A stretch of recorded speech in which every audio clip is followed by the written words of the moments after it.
हमारे विभिन्न ज्ञानवर्धक कार्यक्रम देखने के लिए आप हमें अभी सब्सक्राइब करें, बेल आइकन को प्रेस करें ताकि आप देख सकें हमारा कार्यक्रम सबसे पहले।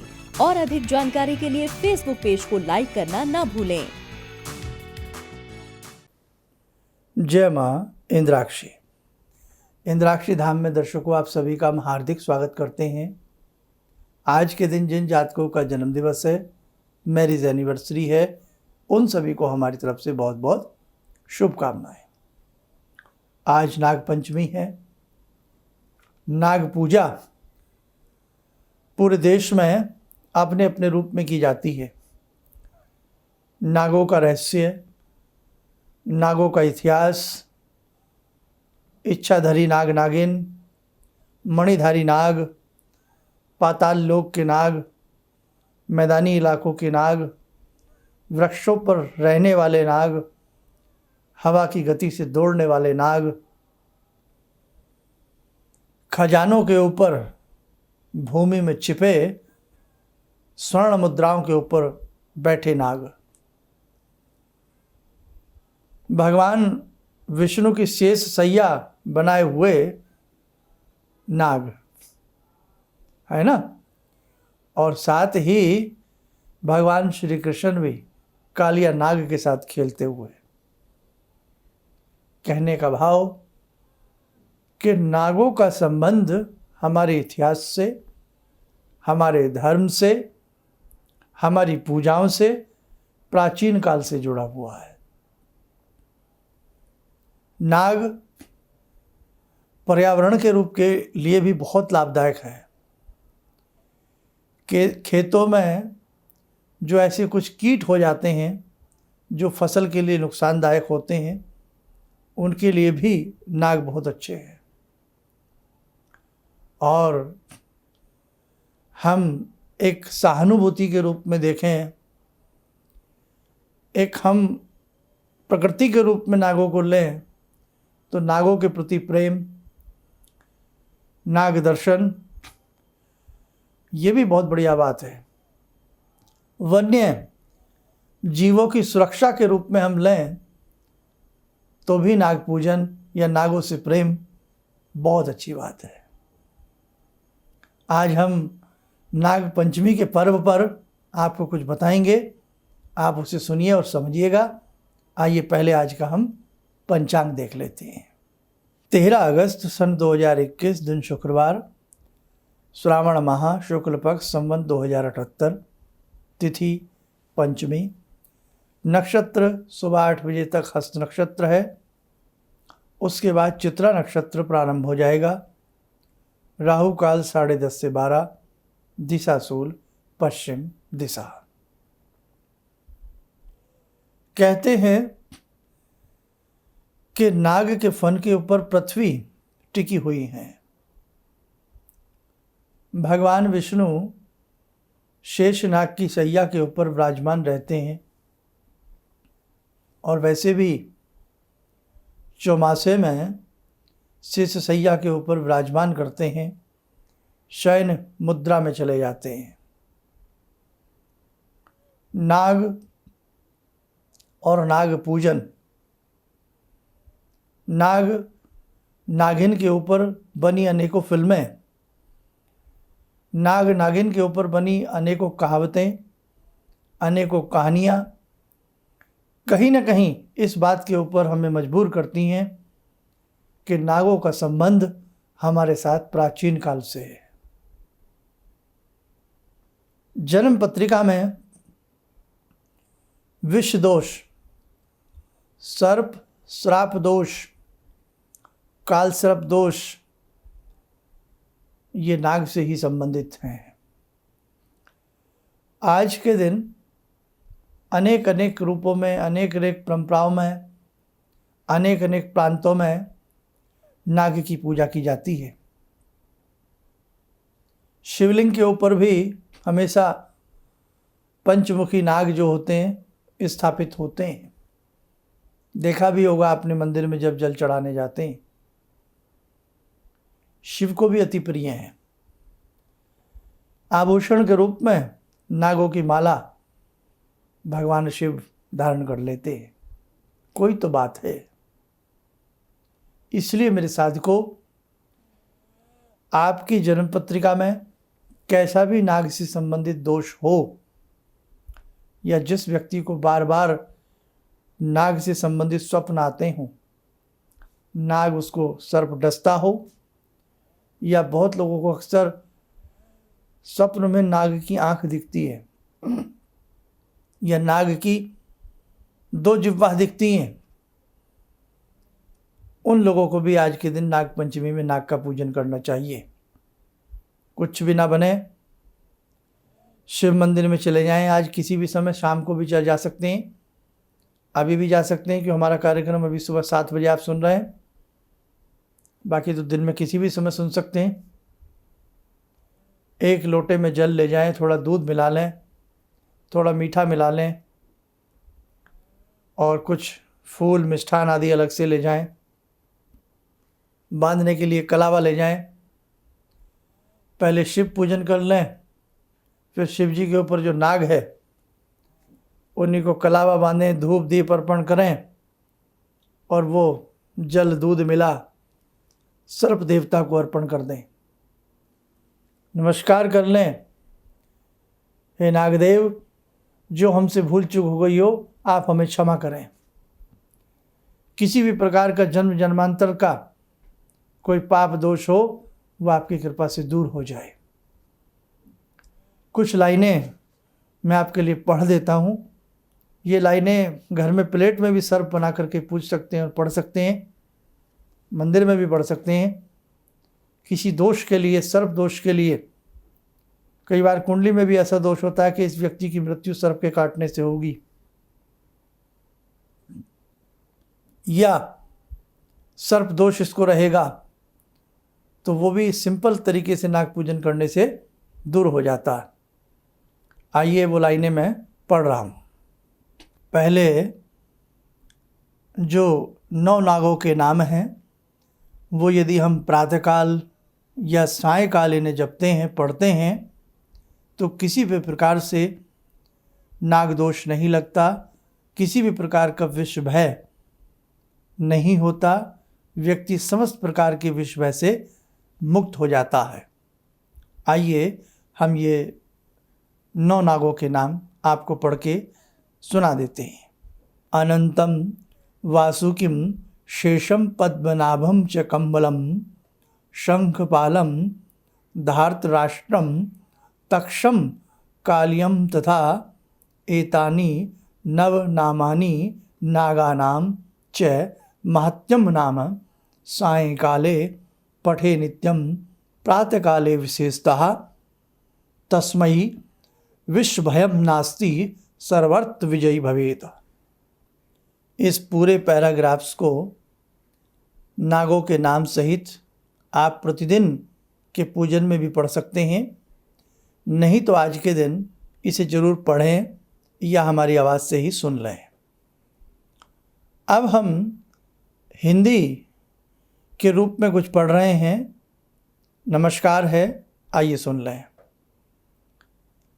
जो नाग पृथ्वी, आकाश, स्वर्ग, सूर्य की किरणों, सरोवरों, वापी, कूप तथा तालाब आदि में निवास करते हैं, वे सब हम पर प्रसन्न हों, हम उनको बार बार नमस्कार करते हैं। इसके लिए विधान क्या है? या तो यही जो मैंने आपको हिंदी में पढ़ा कि हम नमस्कार करते हैं और पहले वो 9 नाग का स्तोत्र सा सिंपल सा पढ़ा है, मंदिर में पढ़ लें, प्लेट में सर्पाकृति बना करके फूल चावल चढ़ा करके धूप दीप दे करके दोनों चीज़ें पढ़ लें, अच्छा रहेगा। और कहीं कहीं ये भी परंपरा है कि रस्सी ले लेते हैं, रस्सी को काले रंग का रंग लेते हैं, 7 गिठाएं मार देते हैं, गांठे नॉट्स, उसको किसी चौकी पटड़ी के ऊपर सांप की आकृति समझ करके बिठा लेते हैं और इसी प्रकार से उनका धूप दीप आदि से पूजन करते हैं, चंदन का तिलक आदि लगाते हैं और साथ में ये जो स्तोत्र मैंने एक नवनाग का पढ़े, सिंपल सा पढ़ा है, और फिर हिंदी में हमने बोला है, ये पढ़ लिया जाता है। सांप की कहीं बांबी हो, वहाँ जाकर भी हम ये हिंदी वाली जो छोटी सी मैंने लाइनें पढ़ी हैं 3-4, वो हम पढ़ सकते हैं। आज के दिन किसी पीले कपड़े में सांप के बांबी की मिट्टी, कौंचली मिल जाए उसकी कौंचली, या केवल सांप की बांबी की मिट्टी, उसमें थोड़ी पीली सरसों मिला लें, पीले ही कपड़े में बांध करके घर में कहीं भी लटका दें, दरवाजे पर, कहीं भी चौखट आदि के ऊपर। सर्प भय से मुक्ति होती है और साथ ही बुरी नज़र से भी मुक्ति होती है। आज के दिन गोदुग्ध से, चाहे शिवलिंग के ऊपर ही सर्प हैं, उनको स्नान कराना, अभिषेक करना शुभ होता है। सांप की बांबी के ऊपर कोरे 5, 7 या 9 या 11 सकोरे रख के, कसोरे रख के, और उसमें थोड़ा थोड़ा गाय का दूध भर करके रखाएं, नमस्कार करके, ये भी शुभ होता है। बहुत लोगों का ये मानना है कि सर्प दूध नहीं पीता। प्रैक्टिकली भी बहुत लोगों ने देखा है, और प्रैक्टिकली हमने भी सर्प को दूध पीते हुए देखा है। हर तरह के सांप होते हैं, कुछ दूध पीने वाले होते हैं और कुछ दूध पीने वाले नहीं भी होते हैं। लेकिन ये मिथ्या है कि सर्प दूध पीता ही नहीं, ये बिल्कुल मिथ्या है। बहुत लोग नॉन वेज के अलावा वेज खाते ही नहीं, तो क्या वेज खाने वाले लोग नहीं हैं? और भाई हम जैसे तो बिल्कुल वेजिटेरियन है, हम नॉन वेज को देखना भी पसंद नहीं करते। तो हर तरह की दुनिया है, ऐसे ही हर तरह का जीव है। आप जो देहाती लोग हैं, ग्रामीण क्षेत्र से हैं, पशु, भैंस या हम गौ माता की बात करें, सांप पैरों की फंदी बना करके भी दूध पीता हमने देखा है। तो वो क्या उस समय प्रेम थोड़ी कर रहा होता है, वो दूध पी रहा होता है। हर तरह के हैबिट्स वाले हैं। इस धरा पर जितने भी सर्प हैं, सभी विष भरे नहीं हैं, सभी में पॉइजन नहीं है। काटते सब हैं, लेकिन सभी सांपों का काटा हुआ व्यक्ति मरता नहीं है। हमारी मंत्र विद्या इतनी उच्च श्रेणी की है कि सावर मंत्र ऐसे हैं, उन्हें कंठस्थ करके सिद्ध कर लिया जाए तो बहुत व्यक्ति आज भी हमारे ग्रामीण आंचल में ऐसे हैं कि सर्प के कांटे की झाड़ है उनके पास। ऐसे अनेकों मंत्र हैं, हमारे पास भी हैं, लेकिन वो कार्य हम नहीं करते हैं क्योंकि मंत्र सिद्ध करने पड़ते हैं, बहुत सारी बातें हैं। तो वो मिट्टी या नीम की डाली से झाड़ देते हैं और सर्प का विष उतर जाता है। ये बड़ा अनोखा विज्ञान है, रहस्यमय विज्ञान है, समझे आप। तो आज के दिन बस आप इतना सा भी कर लेते हैं तो बहुत लाभ मिलेगा। नहीं तो भैया कुछ ना करें, सिंपल सी प्लेट में सर्प की आकृति बना लें, फूल चावल आदि अर्पण करके बाद में थोड़ा सा दूध चढ़ा दें, जैसा भी आपके पास पैकेट का दूध आता है, जैसा भी आता है। और ये जो मैंने हिंदी में वंदना पढ़ी है छोटी सी, कि आप सभी को बारंबार नमस्कार है, बार बार नमस्कार है, इतना ही आप पढ़ लें। नवनाग स्तोत्र पढ़ सकते हैं, 9 नागों के नाम जो मैंने पढ़े हैं, इतना से भी पढ़ लेंगे तो दोष से मुक्ति हो जाती है। ये हमारी सभ्यता का एक अंग है, नाग पूजन, क्योंकि हमारी जन्म पत्रिकाओं में विद्यमान है ये। और दूसरी बात, प्रैक्टिकली रूप में देखें, एक पर्यावरण की दृष्टि से भी, मानवता की दृष्टि से भी, यदि हम किसी को पूजते हैं, प्रणाम करते हैं, कुछ उसको अर्पण करते हैं, तो हर लिहाज से बुरा नहीं है। हमारी कोई मजाक बनाए, अरे आप कैसे लोग हैं, पेड़ों को पूजते हैं। हाँ साहब पूजते हैं, ऑक्सीजन देते हैं हमें, पूजनीय है वो। अब देखो कोरोना काल में ऑक्सीजन के लिए कैसी मारामारी हो गई, देखा आपने कोरोना काल में कैसा रहा। अभी थोड़ा भगवान का शुक्र है, कैसे ऑक्सीजन के लिए सारी समस्या उत्पन्न हुई। तो क्या वो वृक्ष पूजनीय नहीं है? पीपल का वृक्ष 24 घंटे ऑक्सीजन देता है, क्या वो पूजनीय नहीं है? हम गलत कर रहे हैं? हम किसी सर्प की पूजा करते हैं, उसको प्रणाम कर लेते हैं, क्या उसके अंदर जीव नहीं है? परमात्मा के दर्शन किसी भी चीज़ के अंदर हो सकते हैं। हमारे धर्म में कंकर कंकर में शंकर की बात कही है।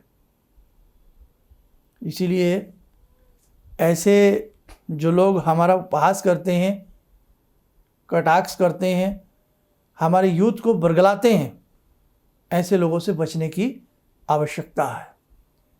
सूर्य रोशनी देते हैं, प्रकाश देते हैं, फलों को पका देते हैं, अन्न को पका देते हैं, तो क्या वो प्रणाम के काबिल नहीं? इसलिए आज ज़्यादा ना कहते हुए, आप बहुत अच्छे से मेरी बात का मर्म समझ गए होंगे कि यही धर्म ऐसा है जहाँ सभी का सम्मान हमें सिखाया जाता है।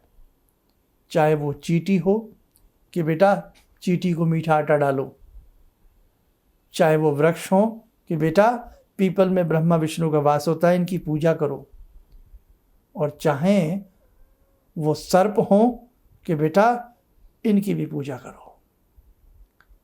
हमारे धर्म में ये सिखाया जाता है, सभी को सम्मान देना। इससे बड़ी उपाधि या इससे बड़ी कोई बात मैं आपको नहीं समझा सकता। जो ज्योतिष में विश्वास करते हैं तो कुंडली में इस प्रकार के बहुत सारे योग होते हैं जो सर्प से जुड़े होते हैं।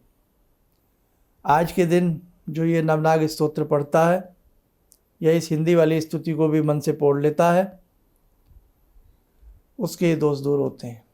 दूसरी बात बढ़िया तो यही है कि मंदिर चले जाएं जहाँ शिवलिंग हो और उनके ऊपर जो सर्प होते हैं उनको आप पूज लें तो ज़्यादा अच्छा है। सर्प का एक जोड़ा कपड़े में बांध करके थोड़ा अन्न रख करके जल प्रवाह भी आज के दिन किया जाता है, वो भी शुभ होता है। और एक चीज़ और यहाँ मैं आपको बता देता हूँ कि ये छोटी छोटी बातें जो आप करते हैं ना, इन्हीं से आने वाला वक्त, आने वाला भविष्य बड़ा बन जाता है। तो आपसे जितना बन पड़े आप अच्छे से करिएगा। श्रीमद् देवी भागवत में भी नागों की पूजा बताई गई है, भागवत में भी नागों की पूजा बताई गई है, नागलोक के बारे में बताया गया है।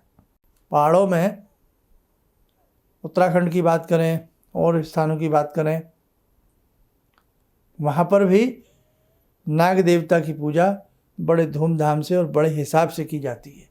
जो उधर के लोग हैं वो मेरी बात को समझ रहे होंगे। खैर, आइए, नागों की बात की है तो नागों का आभूषण बनाने वाले देवता से हम वर मांगे कि हे प्रभु, आप भी प्रसन्न हो और आपके गले में पड़े हुए सर्पों की माला भी, नागदेव भी हम, हमारे परिवार से हम सबसे प्रसन्न हो। आइए स्तुति करें भगवान शिव की। ॐ आत्मा त्वं गिरिजामति सहचरा प्राणा शरीरं गृहं पूजा ते विषयोपभोगरचना निद्रा समाधिस्थिते सञ्चारपदयो प्रदक्षिणविधेः श्रोत्राणि सर्वागिरो यद्यात् कर्म करोमि तद्दखिलं शम्भोस्तवाराधनम् चन्द्रोद्भासितशेखरे स्मर हरे गंगाधरे शंकरे सर्पे भूषितकण्ठकर्णविवरे नेत्रोत्तवे स्वानरे दन्ते त्वकृतसुन्दरां वरदरे त्रैलोक्यसारे हरे मोक्षार्तिं कुरु चित्तवृत्त्यमचलं मन्येस्तु किं कर्म वे वन्दे देव उमापतिं सुरगुरुं वन्दे जगत्कारणं वन्दे पन्नगभूषणं मृगधरं वन्दे पशूनां पतिं वन्दे सूर्यशशाङ्कवह्निनयनां वन्दे मुकुन्दप्रियं वन्दे भक्तजनश्रयं च वरदां वन्दे शिवं शङ्करम् ॐ कर्पूरगौरं करुणावतारं संसारसारं भुजगेन्द्रहारं सदा वसन्तं हृदयारविन्दे भवं भवानी सहितं नमामि भवं भवानी सहितं नमामि। कवच बना लें, ध्यान करें। शंभू का शुभ आशीष, नागों का शुभ आशीष हमारे ऊपर बरस रहा है।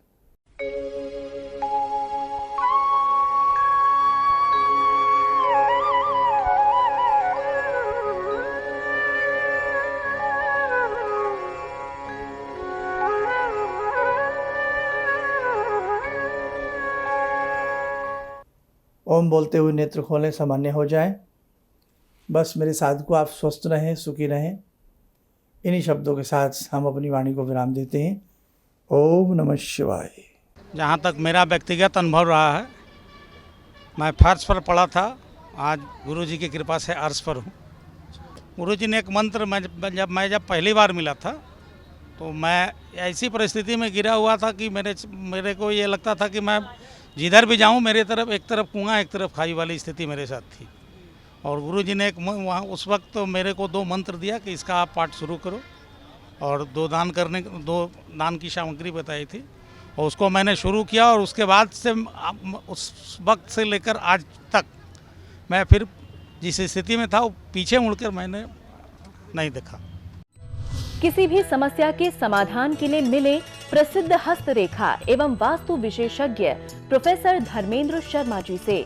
नोट: शिविर में भाग लेने हेतु एवं व्यक्तिगत रूप से मिलने के लिए कॉल करने का समय सुबह 10 बजे से शाम 6 बजे तक। हमारे विभिन्न ज्ञानवर्धक कार्यक्रम देखने के लिए आप हमें अभी सब्सक्राइब करें, बेल आइकन को प्रेस करें ताकि आप देख सकें हमारा कार्यक्रम सबसे पहले। और अधिक जानकारी के लिए फेसबुक पेज को लाइक करना न भूलें।